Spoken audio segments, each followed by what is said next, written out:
तो वीडियो को स्टार्ट करने से पहले मैं तुम लोगों को पहले ही बता देता हूँ, इस मानुआ की एनिमेशन में कुछ कमी हो सकती है, लेकिन इसकी स्टोरी बहुत ज्यादा अच्छी है और इसका कॉन्सेप्ट तो उससे भी ज्यादा अच्छा है। तो एपिसोड की शुरुआत होती है और कोई चिल्लाता है, बच्चे तुम मुझसे ऐसे कैसे बात कर रहे हैं, क्या तुझे लगता है कि तेरी जिंदगी बहुत ज्यादा लंबी है। जांग बिंग को अगर कुछ पसंद आ जाता है तो वो उससे लेके ही रहता है। भरोसा करो या ना करो, अगर तुम अपनी डिवाइन पावर मुझे नहीं दोगे तो मैं तुम्हारी डिवाइन रिलम की कोड डिस्ट्रॉय कर दूंगा। इस इंसान का नाम है जांग बिंग और ये स्कूल में सबको परेशान करता रहता है, पर इसके साथ साथ ये बहुत ज्यादा पावरफुल भी है। इसकी डिवाइन रिलम में 5000 से ज्यादा डॉर्फ की आर्मी है। हमारी स्टोरी का मेन कैरेक्टर बोलता है, मेरे पास कोई डिवाइन पावर नहीं है, अगर तुम्हारे पास हिम्मत है तो खुद आके ले सकते हो। फिर हमारा मेन कैरेक्टर खुद से ही बोलता है, ये मुर्गा मैं हूं। और ये अगर सटीक तरीके से बोला जाए तो अब ये मुर्गा मैं हूं। और मैं अपनी डिवाइन रिलम की बात करूं तो मेरी डिवाइन रिलम के कोर मेंबर्स टिड्डे हैं। हाँ, वही टिड्डे जिनको सब लोग कीड़े मकोड़ों की तरह मार देते हैं, और इसीलिए मैं इतना ज्यादा कमजोर हूं। और फिर भी मैंने इस स्कूल के सबसे खतरनाक बुली को परेशान करने की हिम्मत कैसे की। ये सब शुरू हुआ एक दिन पहले से। एकदम सही, मैं यहाँ ट्रांसमाइग्रेट करके आया हूं और इस डिवाइन रिलम में कोई भी गॉड बन सकता है। बस इस बॉडी का रियल ओनर बहुत ज्यादा कमजोर है, बहुत ज्यादा ही दयनीय है। मुझे तो इस पर बहुत ज्यादा दया आ रही है क्योंकि इसने 18 की उम्र में अपनी डिवाइन रिलम को अवेकन किया और इस डिवाइन रिलम के कोर जो मेंबर्स होते हैं वो एक इंसेक्ट था, वो लोकस्ट मतलब टिड्डे, और अब से मैं इनको लोकस्ट ही बुलाऊंगा। फिर सीन चेंज होता है और हमें अपने हीरो को हॉस्पिटल में दिखाते हैं और वहां पे कोई मरने की हालत में अपने हीरो से बोलता है, बच्चे तुम्हारे मम्मी पापा इंपीरियल कॉलेज की भगदड़ में वहीं पे ही खो गए थे, वो अब भी जरूर जिंदा होंगे, अगर तुम्हें भविष्य में कभी मौका मिले तो उन्हें जरूर ढूंढना। फिर सीन चेंज होता है और हमें एक लड़की को दिखाते हैं, वो हनवू से कहती है, अगर तुम मेरे स्लेव बनने को तैयार हो और अगर तुम अपनी डिवाइन रिलम के लोकस्ट को मेरी थंडरबर्ड के लिए रोज खाने की तरह देते हो तो मैं तुम्हें गारंटी देती हूँ कि तुम इस हाई स्कूल से जरूर ग्रेजुएट कर जाओगे।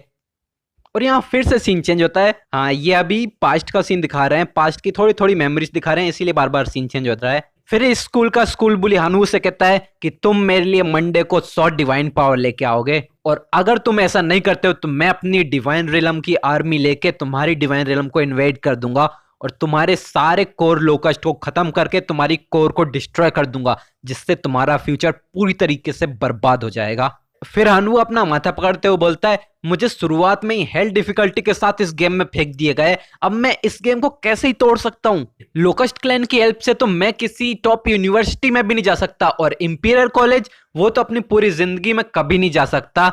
और हाँ, मैं अपने पेरेंट्स को ढूंढना तो अब ये तो भूल ही जाओ।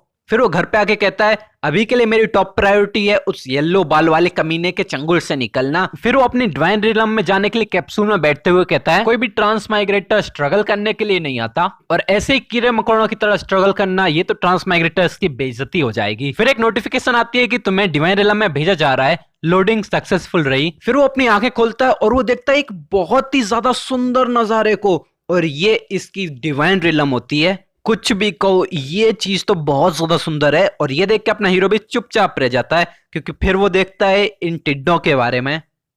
तो ये मेरी कोर क्लैन है, ये तो बस कुछ ग्रासोपर्स का झुंड है। फिर उसके पीछे एक सिस्टम स्क्रीन आ जाती है जिसके अंदर हानवू की पूरी जानकारी रहती है।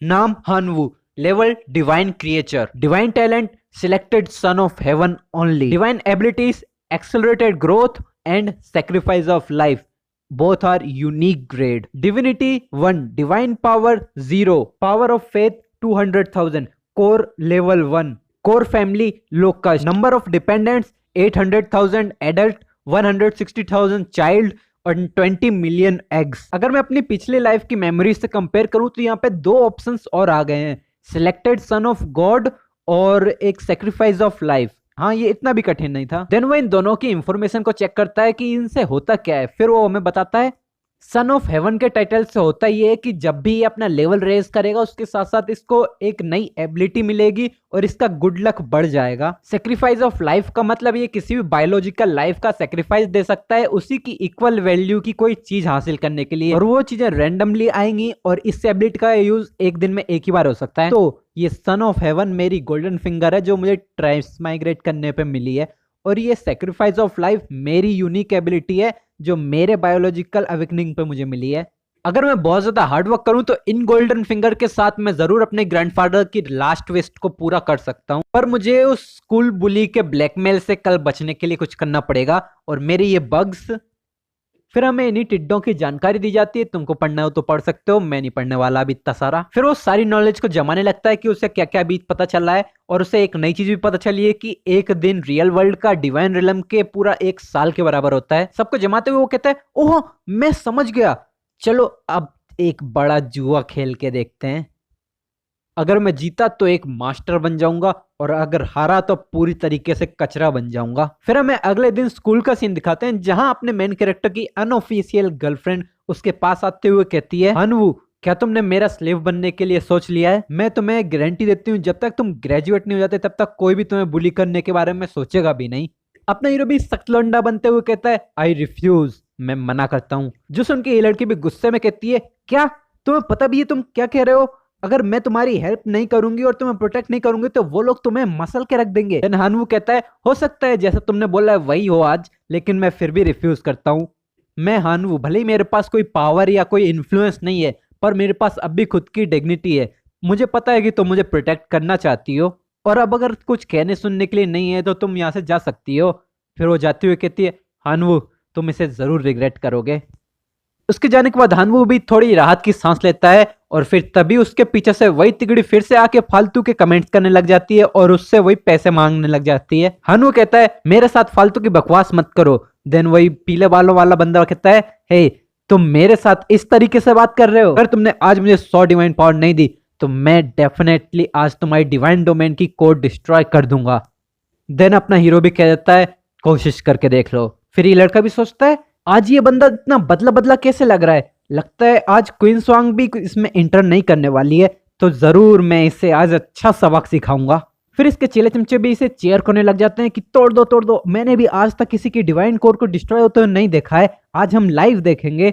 देन ये भी बहुत ज्यादा जोश में आता है और एक कार्ड का यूज करता है जिससे ये किसी की डिवाइन रिलम में इन्वेजन कर सकता है। फिर वो कहता है, हानवू अगर तुम अब मरना ही चाहते हो तो अब मुझे ब्लेम मत करना, इसके लिए तुमसे डील करने के लिए मैं 10 पावर पॉइंट वाला कार्ड यूज कर रहा हूँ, ये तुम्हारी इज्जत ही समझो। फिर हमें इस कार्ड की बाकी डिटेल्स भी दिखाई जाती हैं, तुम्हें पढ़ना हो तो पढ़ सकते हो। इस कार्ड का यूज हो जाता है और हमारा हीरो भी इस कार्ड के साथ एक ट्रेवल करने लग जाता है। एक तरीके का ये ट्रेवल ही होता है जिसकी वजह से ये अपने डिवाइन डोमेन में टेलीपोर्ट सा हो जाता है, और वहां पे ये देखता है कि एक जाइंट गेट खुल चुका है, जो देख के अपना हीरो कहता है, ये क्या है? फिर वो गेट एकदम से खुल जाता है और वहां से बहुत सारी आंखें दिखाई जाती हैं। फिर हमें दिखाते हैं ये बहुत सारे ऑर्क्स इसके पीछे खड़े हैं, और तभी हम इसी गेट के ऊपर देखते हैं उसी पीले बाल वाले लड़के की इमेज जो कह रही होती है, मेरे डिवाइन डॉर्फ की आर्मी, तुम्हारे इस गॉड का हुक्म है, जाओ और इन कमजोर लोकस्ट को बर्बाद कर दो और इस डिवाइन रिलम की कोर को डिस्ट्रॉय कर दो। हाँ ये ऑर्क नहीं है, ये डॉर्फ्स हैं। फिर हमें बाहर का सीन दिखाते हैं जहां पर सब लोगों को ये फाइट लाइव दिखाई जा रही होती है, और सब लोग हानू की बुराई कर रहे होते हैं और ज़ैंग बिन की बहुत ज्यादा ही तारीफें कर रहे होते हैं और उसकी आर्मी के वाहवाही कर रहे होते हैं, जो सुन के उसकी गर्लफ्रेंड को भी थोड़ा अच्छा नहीं लग रहा होता। देन हानू भी अपने ट्रम्प कार्ड्स को निकाल के कहता है, एक्सप्लोडिंग लोकस्ट अटैक। यहाँ ऑडियंस भी पूछती है, ये रेड कलर के इंसेक्ट ये कौन से हैं? ये तो एक्सप्लोडिंग लोकस्ट हैं, पर हानू की क्लैन में तो सिर्फ नॉर्मल लोकस्ट ही थे ना, फिर इसके पास एक्सप्लोडिंग लोकस्ट कहां से आए, और वो भी इतने सारे? इलाइट लाइफ फॉर्म है तो क्या हुआ, भले ये लोकस्ट इलाइट लाइफ फॉर्म में कन्वर्ट हो गया है, लेकिन फिर भी लोकस्ट तो कचरा ही है। कचरा भले कितना ही पावरफुल हो जाए वो कचरा ही रहता है, भले कितनी ज्यादा क्वांटिटी में आ जाए, लेकिन इस गधे को क्या पता क्वांटिटी बहुत ज्यादा पावरफुल चीज है, जो इस बैटल में सबको पता चल जाएगी, क्योंकि यहाँ पे अभी सारे लोकस्ट जाते हैं और इन ड्वार्फ्स के ऊपर जाके एक्सप्लोड करने लग जाते हैं, जो देख के हानवू भी एक अच्छी स्माइल देता है। फिर हमें एक दिन पहले का सीन दिखाते हैं जहां पर अपना हानवू बहुत सारे इंसेक्ट का सेक्रीफाइस दे देता है, 10 मिलियन इंसेक्ट को अपने पास रखता है और बाकी सारे 2.49 बिलियन इंसेक्ट का सेक्रीफाइस दे देता है। ये देख के बहुत सारी फायर निकलने लग जाती है उसकी डिवाइन रिलम से, और फिर एक नोटिफिकेशन आती है जहां पर इन 3 तरीके के रिवॉर्ड्स में से कोई एक हानवू को चुनने के लिए बोला जाता है। पहले रिवॉर्ड में इलाइट लाइफ फॉर्म गॉब्लिन्स को देते हैं जो कि 10,000 रहते हैं, और दूसरे रिवॉर्ड में आई ऑफ लाइफ को देते हैं जिसकी हेल्प से अपने हीरो की डिवाइन रिलम में पूरा स्प्रिंग ऑफ लाइफ जैसा इफेक्ट फैल जाएगा, हीलिंग फैक्टर्स फैल जाएंगे, और जिसकी हेल्प से कोई कर्सेस इनके ऊपर अफेक्ट नहीं करेंगे। और तीसरे ऑप्शन में एक लोडेड हार्ट मिल जाता है जिसकी हेल्प से कोई एक इंसेक्ट इवॉल्व हो जाता है और ये उसे ही चूज करता है, जिसकी हेल्प से उसके नॉर्मल कुछ इंसेक्ट्स एक्सप्लोड करने वाले इंसेक्ट में इवॉल्व हो जाते हैं। फिर एक नोटिफिकेशन के जरिए इस इंसेक्ट की पूरी इंफॉर्मेशन हमें दी जाती है एंड देन इसके बाद हनवू इन इंसेक्ट को ट्राई भी करता है जो बहुत ही अच्छा धमाका कर रहे होते हैं। फिर वो सोचता है यह पावर किसी भी ऑर्डिनरी ड्वार्फ्स को मारने के लिए काफी है और अगर वो बहुत ज्यादा फौज लेके आएगा तो मैं भी इनकी फौज लेके आऊंगा। फिर हमें इसी स्कूल की लाइव स्ट्रीम को दिखाते हैं जहां पर बस धुआं ही धुआं दिख रहा होता है। बच्चे कहते हैं हे इस वॉर की सिचुएशन में क्या चल रहा है। फिर धुआं हटता है और हमें दिखाया जाता है कि सिर्फ एक ड्वार्फ ही खड़ा है, बाकी उसके सामने भी बहुत सारे एक्सप्लोडिंग इंसेक्ट और उसके नीचे अपना हानवू आके खड़ा होता है और जो देख के उसकी गर्लफ्रेंड भी बहुत ज्यादा खुश होते हुए बोलती है। अब ये सिचुएशन थोड़ी ज्यादा इंटरेस्टिंग लग रही है। फिर हम दिखाते हैं उस एक डॉर्फ को भी बहुत सारे एक्सप्लोडिंग इंसेक्ट घेर लेते हैं और फिर हमारे ये ज़ांगबिंग कहता है बचे हुए जितने भी डॉर्फ हैं सब जल्दी से अपनी डिवाइन रिलम में वापस जाओ। अब जो गेट के पास खड़े थे बस वही डॉर्फ बचे थे, तो जब वो वापस जाने की कोशिश करते हैं तो हानवू कहता है क्या तुम भागना चाहते हो और अब तो बहुत ज्यादा देर हो गई है। फिर वो अपने सारे लोगों को कमांड कर देता है कि इसकी डिवाइन रिलम में जाकर अपने साथियों का बदला लो और तभी ये इतने सारे लोकस्ट जाते हैं और इसकी डिवाइन रिलम में धमाके होना शुरू हो जाते हैं और ये देख के ज़ैंगबिंग बहुत ज्यादा चिल्लाने लग जाता है। वो हनवू से कहता है अपनी क्लैन को तुरंत कमांड दो और उनको यहां से जल्दी से बाहर निकालो और यहाँ इसके डॉर्फ मर रहे होते हैं। फिर ज़ांगबिंग बोलता है मैं हार मानता हूँ, अपने लोकस्ट को मेरी डिवाइन रिलम से बाहर निकालो और मेरे डॉर्फ्स को यहाँ से जाने दो। फिर हनवू कहता है हे क्या तुम ही वो नहीं थे जो मेरी डिवाइन डोमेन की कोर डिस्ट्रॉय करना चाहते हो? अगर मैं चाहूँ तो अब मैं तुम्हारी डिवाइन डोमेन की कोर डिस्ट्रॉय कर सकता हूँ और मैं ऐसा क्यों ना करूँ, तो मैं भी जरूर तुम्हारी डिवाइन डोमेन की कोर डिस्ट्रॉय करूंगा। देन ज़ैंगबिंग कहता है हे तुम्हारी हिम्मत भी कैसी ऐसा सोचने की, मेरे फादर एक डेमी गॉड हैं और मेरी मम्मी भी जल्दी एक डेमी गॉड बनने वाली हैं, अगर तुमने ऐसा किया तो वो दोनों तुझे कभी जाने नहीं देंगे। देन हनवू ऑर्डर करता है सारे लोकस्ट मेरी बात सुनो और इसकी डिवाइन डोमेन को डिस्ट्रॉय कर दो। ऑर्डर सुनते ही सारे लोकस्ट उस कोर की तरफ बढ़ने लग जाते हैं और ज़ांगबिंग रोते हुए चिल्लाता है रुको रुको जल्दी, मैं हार मानता हूँ, मैं वादा करता हूँ मैं तुम्हारी किसी भी कंडीशन को पूरा करूंगा, मैं तुम्हें कभी परेशान नहीं करूंगा, मैं तुमसे वादा करता हूँ, इसे रोक दो जल्दी। देन हनवू कहता है मुझे तुमसे कुछ नहीं चाहिए, मुझे अब तुम्हें मरते हुए देखना है। फिर पीछे से एक आवाज आती है जो कहती है बस बहुत हुआ हनवू, इसे मेरे लिए यहीं रोक दो। तो हमें पीछे दिखाते हैं जहां पर इन लोगों की क्लास का क्लास टीचर आ जाता है जो कहता है हनवू अब तुम जीत चुके हो तो इसे इतना ज्यादा आगे ले जाने की जरूरत नहीं है, ज्यादा रूथलेस मत बनो। फिर ज़ांगबिंग कहता है टीचर लू इस पागल इन आदमी को जल्दी से रोको, मेरे पेरेंट्स आपको डेफिनेटली।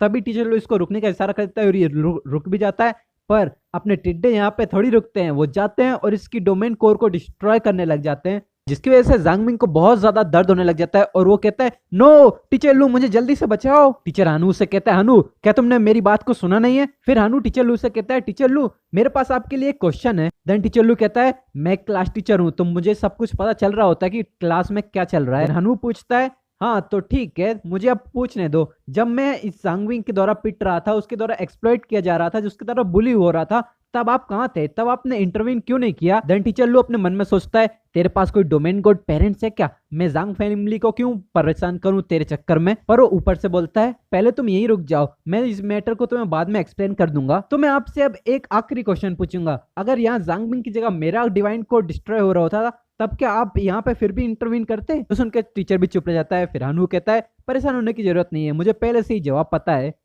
और इसी के साथ ज़ांगबिंग का कोर यहीं पे एक्सप्लोड कर जाता है और ज़ांगबिंग बस घुटने पे बैठ के चिल्लाने लग जाता है और रोने लग जाता है। देन हनवू टीचर से कहता है टीचर प्लीज मेरे डिवाइन रिलम से यहाँ से चले जाइए, और ये लाइव ब्रॉडकास्ट भी यहाँ से ही खत्म हो जाता है। फिर हमें क्लास में ज़ांगबिंग को दिखाते हैं जो अपने शौक में ही पड़ा होता है क्लास में, और वो कहता है खत्म हो गया, सब कुछ खत्म हो गया, अब मैं एक क्रिपल हूँ।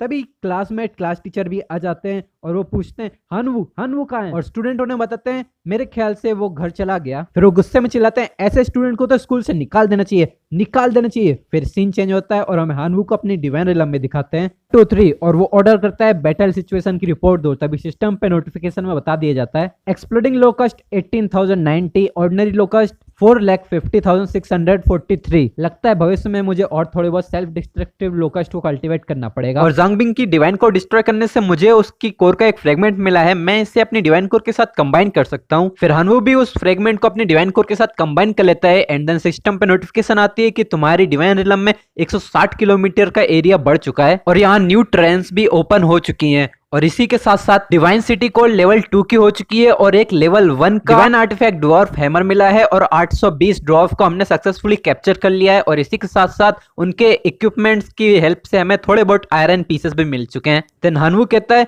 ये हार्वेस्ट उतनी भी बुरी नहीं है, ये चीजें मेरी ग्रेजुएशन तक तो चली जाएंगी। पर फिर वो पास्ट में याद करता है जहां पर जांग बिंग ने उससे बोला था तुमने मेरी डिवाइन को डिस्ट्रॉय किए, मेरे डोमेन गॉड पेरेंट्स तुम्हें ऐसे ही जाने नहीं देंगे। ये सोचते हुए वो कहता है ये मैटर अब भी खत्म नहीं हुआ है, अगर जांग बिंग के पेरेंट्स आते हैं रिवेंज लेने के लिए तो ये सब स्कूल पे ही डिपेंड करता है, क्या वो मुझे प्रोटेक्ट करेगा भी, जो भी हो मुझे जल्दी से जल्दी स्ट्रॉन्ग बनना ही पड़ेगा। फिर वो आयरन डॉफ हैमर को सेल पे लगा देता है और वो कहता है क्या इसे कोई खरीदेगा भी। तभी उसे एक नोटिफिकेशन आती है, वो सोचता है इतनी जल्दी कोई खरीदने वाला भी आ गया।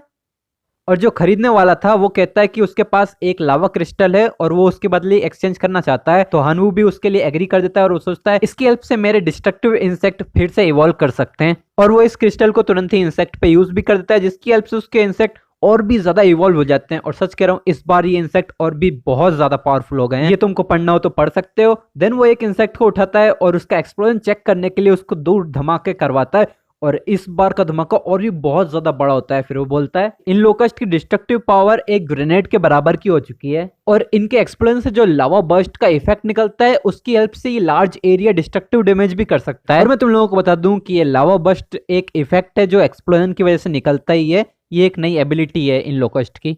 फिर हमें स्कूल में डीन्स के ऑफिस का सीन दिखाया जाता है जहां पर जांग बिंग के पापा के बहुत ज्यादा गदर मचा रहा होता है और यहाँ की डीन इनको शांत करने की कोशिश कर रही होती है। देन स्कूल की डीन उसके पापा को समझाती है कि जहां तक हमें पता चला है कि ये इन्वेजन जांग बिंग ने खुद किया था और हमें जहां तक रिसर्च में पता चला है कि जांग बिंग सबको यहाँ पे परेशान करता था और वो बहुत ही बड़ा बुली बन गया था इस स्कूल का और सबको परेशान करने के चक्कर में उसने हानबिन को भी परेशान किया और ये इन्वेजन भी उसी की गलती थी। जो सुनकर तो उसका पापा और भी ज्यादा गुस्सा हो जाता है और वो अपना ऑरा निकालते हुए कहता है क्या तुम्हारा मतलब मेरे बेटे की डिवाइन को डिस्ट्रॉय हो गई तो ये पूरी की पूरी उसी की ही गलती है, स्कूल यहाँ कोई जिम्मेदारी नहीं लेगा, कोई टीचर्स की कोई जिम्मेदारी नहीं होती है, यहाँ स्कूल कोई भी रिस्पॉन्सिबिलिटी नहीं लेगा, यहाँ पे कोई टीचर नहीं लेगा और जिसने वो डिवाइन को डिस्ट्रॉय की उसका क्या। और उसी की वाइफ फिर पीछे से बोलती है हाँ उसे तो पक्का यहाँ से स्कूल से निकाल देना चाहिए। देन हमारा सीन फिर से चेंज हो जाता है और हम आ जाते हैं वापस हनवू की डिवाइन रिलम में जहां पर वो अपने लोकस्ट के साथ कुछ तो कर रहा था। देन उसके पास डायरेक्टर सू का कॉल आ जाता है तो हनवू सोचता है लो जो आना था वो आ गया। फिर हमें दिखाते हैं उसने उस कॉल को उठा लिया है जहां पर पीछे से डायरेक्टर उससे बोलती हैं हनु मैं डायरेक्टर सू हूँ और मुझे तुम्हें कुछ बताना है। यहाँ जांग बिंग के पेरेंट्स आए हैं और उन्होंने किसी भी हालत में तुम्हें पनिशमेंट देने की डिमांड की है। फिर हमें पास्ट का सीन दिखाते हैं जहां पर जांग बिंग की मां चिल्ला रही होती है ऐसे इंसान को तो यहाँ से निकाल देना चाहिए। तो डायरेक्टर सू बोलती है हमने भी इस मैटर में पूरी इन्वेस्टिगेशन कर ली है और ये पता चला है कि जांग बिंग ने खुद ये इन्वेजन शुरू किया था और हमने ये भी देखा है कि हानवू ने पूरे फेयरली अपनी ताकत के बल पे ये मैच को जीता है और उसने कोई भी चीटिंग भी नहीं की है। हमारे पास हानवू को सजा देने के लिए कोई भी रीजन नहीं है। तो उसकी मम्मी चिल्लाती है अच्छा सच में लोग ऐसे घटिया बच्चे को प्रोटेक्ट कर रहे हो जिसने एक स्टूडेंट की डिवाइन रिलम की कोड को डिस्ट्रॉय किया है, क्या स्कूल के एजुकेशन प्रिंसिपल को ऐसा होना चाहिए। देन डायरेक्टर बोलती है मिसेस सू आप फैक्ट को ऐसे ही नहीं बदल सकती, हानवू हमेशा से ही एक अच्छा स्टूडेंट है जिसने हमेशा रूल को फॉलो किया है। हमारे पास भी ऐसे बहुत सारे प्रूफ हैं जिससे साबित होता है कि जांग बिंग ने हानवू को बहुत बार परेशान किया है। जो सुन के जांग बिंग की मम्मी और ज्यादा भड़क जाती है और वो कहती है मेरे साथ बकवास करना बंद करो, मुझे बस इतना बताओ कि तुम उसको एक्सपेल करोगी या नहीं। देन डायरेक्टर भी उसके मुंह पे ही बोल देती है सॉरी ये तो हो ही नहीं सकता। जो सुनकर जांग बिंग का पापा और भी ज्यादा भड़क जाता है और वो अपना स्पिरिचुअल प्रेशर रिलीज करते हुए बोलता है डायरेक्टर सू मैं ये एक्सेप्ट कर ही नहीं सकता कि आपका स्कूल उस हानवू को कोई स्ट्रिक्ट पनिशमेंट नहीं देगा। फिर वो विक्टिम कार्ड खेलते हुए कहता है यहाँ पे विक्टिम हम है तो हमें अपना गुस्सा निकालना ही पड़ेगा। अब अगर आप हमारी इस छोटी सी रिक्वेस्ट को भी नहीं मानेंगी तो मैं भी अब स्कूल की रेपुटेशन की चिंता नहीं करूंगा। फर्स्ट सीन यहीं पे खत्म हो जाता है। देन डायरेक्टर जू हानवू से कहती हैं आखिर में हम इसी चीज पे राजी हुए हैं कि 1000 लोगों की आर्मी लेके उसके पापा तुम्हारी रिलम में इन्वेजन करेंगे और भले ही उसका आउटकम कुछ भी हो, भले ही तुम जीतो या वो जीते, इसके आगे वो तुम्हें और परेशान नहीं करेंगे और स्कूल तुम्हें इसके अलावा और ज्यादा प्रोटेक्शन नहीं कर सकता। लेकिन मैं तुम्हें पहले बता दूं भले ही वो बस 1000 लोगों की आर्मी लेके आ रहा है लेकिन वो 1000 लोगों की आर्मी स्टूडेंट के लिए 50,000 की आर्मी के बराबर की होगी। क्या तुम इसे हैंडल भी कर पाओगे। हानवू भी स्टाइल से कहता है टीचर जो आपकी हेल्प के लिए बहुत बहुत शुक्रिया, कल मैं स्कूल आऊंगा और इस चैलेंज को एक्सेप्ट भी करूंगा। वो कॉल कटने के बाद हानवू खुद से ही कहता है लगता है मुझे जल्दी खुद को इम्प्रूव करना ही पड़ेगा तो ये टाइम है कुछ सेक्रीफाइस करने का। देन वो फिर से कुछ बिलियन इंसेक्ट को सेक्रीफाइस कर देता है और फिर से चारों तरफ आग ही आग फैल जाती है और सिस्टम पे एक नोटिफिकेशन आती है जो बताती है कि तुम इन तीनों में से कोई एक चीज चुन सकते हो। पहले में एक होली आर्टिफैक्ट है दूसरे में एक स्किल है और तीसरे में एक हीरोइक रैंक का फैमिलियर है। देन हानवू खुद से ही कहता है 4 बिलियन इंसेक्ट का सेक्रीफाइस करने के बाद ये जो ट्रेजर मिले हैं ये उतने भी बुरे नहीं है, मुझे ये वाला चाहिए। वो तीसरे ऑप्शन में से एक हीरोइक रैंक का फैमिलियर चूज कर लेता है और उसके सामने एक बहुत ही पावरफुल स्वॉर्ड मैन आ जाता है। फिर हमें उसकी स्टेटस विंडो दिखाती है। इसका नाम है जेन ताई जेन फेंग। ये जेंग फेंग रेस को बिलोंग करता है। इसके 4 हाथ है। ये हीरोइक रैंक का है। ये स्वॉर्ड विंड में बहुत ज्यादा टैलेंटेड है और इसके पास बहुत सारी स्वॉर्ड की स्किल्स भी हैं। ये 500,000 फेथ पॉइंट एक दिन में जमा करता है और इसकी लाइफ स्पैन पूरे 800 सालों तक की है। ओ भाई, ये हुआ ना बसली हीरोइक रैंक का वॉरियर। अब मुझे भी कल की फाइट देखने के लिए एक्साइटमेंट हो रही है। मैं इसको अब से जिनफेंग बुलाऊंगा। तो जिनफेंग कहता है ओ मेरे भगवान, मुझे एक तलवार चाहिए। देन हानू कहता है कोई प्रॉब्लम नहीं है, अभी देता हूँ। फिर वो ट्रेडिंग प्लेटफॉर्म पे एक शॉट देखने लग जाता है और वो मन में सोचता है इन दिनों मैंने बहुत सारे लोकस्ट को कल्टीवेट किया है और उनकी हेल्प से मुझे 100 मिलियन फेथ पॉइंट मिल गए हैं। अगर मैं इसको डिवाइन पावर पॉइंट में कन्वर्ट करूं तो मुझे एक डिवाइन पावर पॉइंट मिल जाएगा और मेरी जमीन बेचने से जो मुझे पावर पॉइंट मिले हैं उनको भी मिला लूं तो मेरे पास अभी टोटल 54 डिवाइन पावर पॉइंट हैं। हानू एक डिविनिटी इक्विपमेंट स्टोर में जाके एक बढ़िया सी स्टॉर्म स्वॉर्ड को खरीद लेता है जो पूरे 50 डिवाइन पावर पॉइंट खा जाती है और उसके पास अब बस 4 डिवाइन पावर पॉइंट ही बचे हैं। फिर हमें बताते हैं कि इक्विपमेंट्स को 4 लेवल्स के अंदर बांटा गया है। Ordinary equipment, faith equipment, divine power equipment and divinity equipment. तुम चाहो तो इनके इफेक्ट या डिफरेंसेस को भी पढ़ सकते हो। एंड हानफू जिनफिंग को एक डिविनिटी रैंक का इक्विपमेंट दे देता है, द ग्रेट स्टॉर्म स्वॉर्ड। फिर जिनफेंग इस स्वॉर्ड को ट्राई करने लग जाता है और वो देखता है हाँ ये स्वॉर्ड तो बहुत अच्छी है। फिर वो बोलता है ओ मेरे भगवान, मुझे ऐसी 3 और तलवारें चाहिए, तभी मैं अपनी पूरी ताकत का इस्तेमाल कर पाऊंगा। जो सुन के हानू भी सोचता है क्या इसे 3 और स्टॉर्म स्वॉर्ड चाहिए होंगी। ये बोलना तो आसान है पर ये पूरे 150 डिवाइन पावर पॉइंट हैं। तुझे क्या लगता है ये डिवाइन पावर आसमान से हवा के थ्रू आती है? पर अब मुझे कल ही एक डेमी गॉड की 1000 मैन लीजन से फाइट करनी है। मैं इसमें केयरलेस नहीं हो सकता, पर मैं अपनी पूरी कोशिश करूंगा। फिर हमारा सीन चेंज होकर क्वींसलॉन्ग की डिवाइन रिलम में आ जाता है जहाँ बहुत सारी इलेक्ट्रिक बर्ड्स आसपास ही उड़ रही हैं। जहाँ इसी पेड़ के नीचे क्वींसलॉन्ग कल्टीवेशन कर रही है और कल्टीवेशन करते करते उसे एक ड्रीम आता है जहां पर वो उस ड्रीम में एक पानी के अंदर डूबती जा रही है।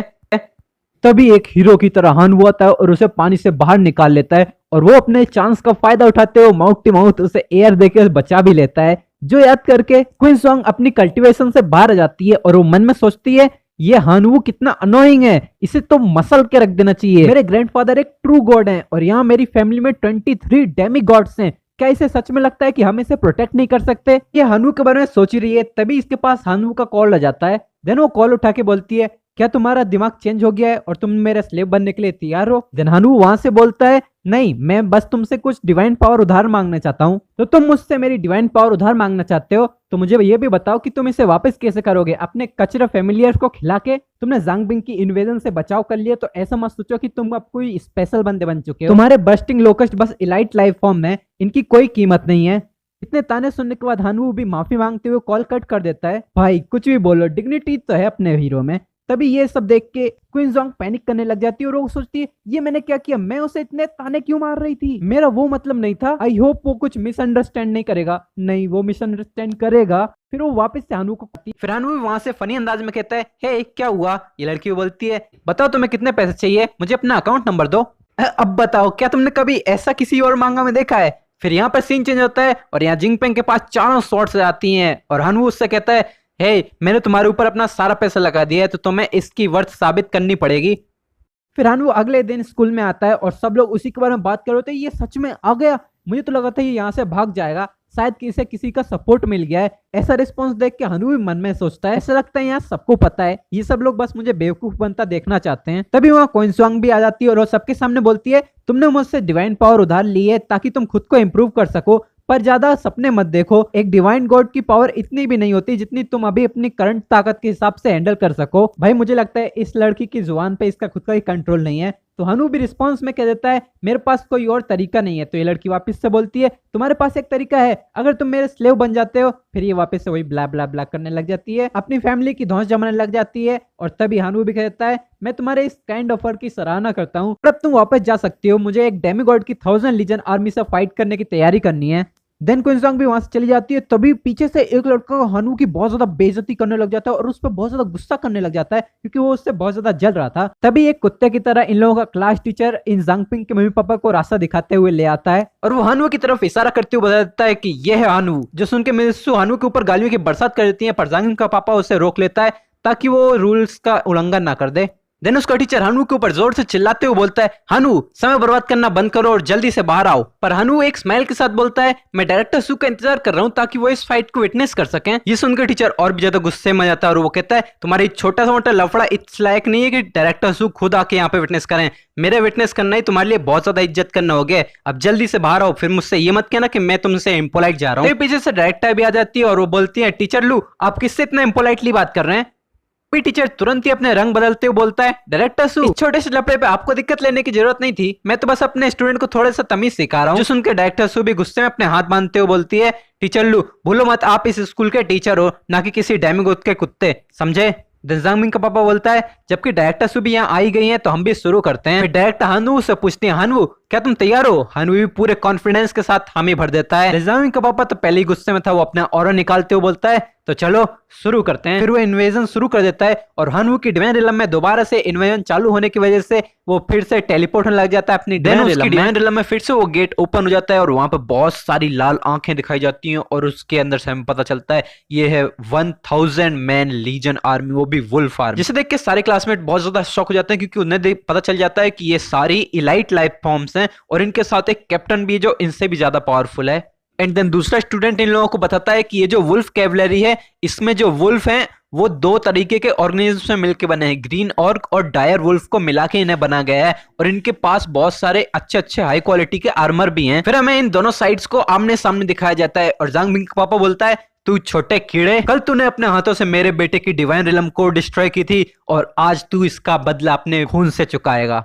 ये देख के क्विंसोंग हैरान होते हुए सोचती है, ये तो वुल्फ कैवलरी है, यहाँ एक एक वुल्फ की कॉम्बैट पावर दो दो आदमियों की कॉम्बैट पावर के बराबर है, लेकिन यहाँ पर बात तो हुई थी कि यहाँ पे 1000 मैन लीजन को लेके आया जाएगा। देन वो बोलती है, ये तो साफ साफ 2000 कॉम्बैट यूनिट है, वो तो चीटिंग कर रहा है। फिर हमें दिखाया जाता है कि जांगमिंग पापा ने अटैक करने का ऑर्डर दे दिया है और दोनों पार्टीज एक दूसरे से लड़ाई करने के लिए आगे बढ़ जाती हैं, जो देख के जांगमिंग के क्लासमेट्स भी आपस में बातें करने लगते हैं।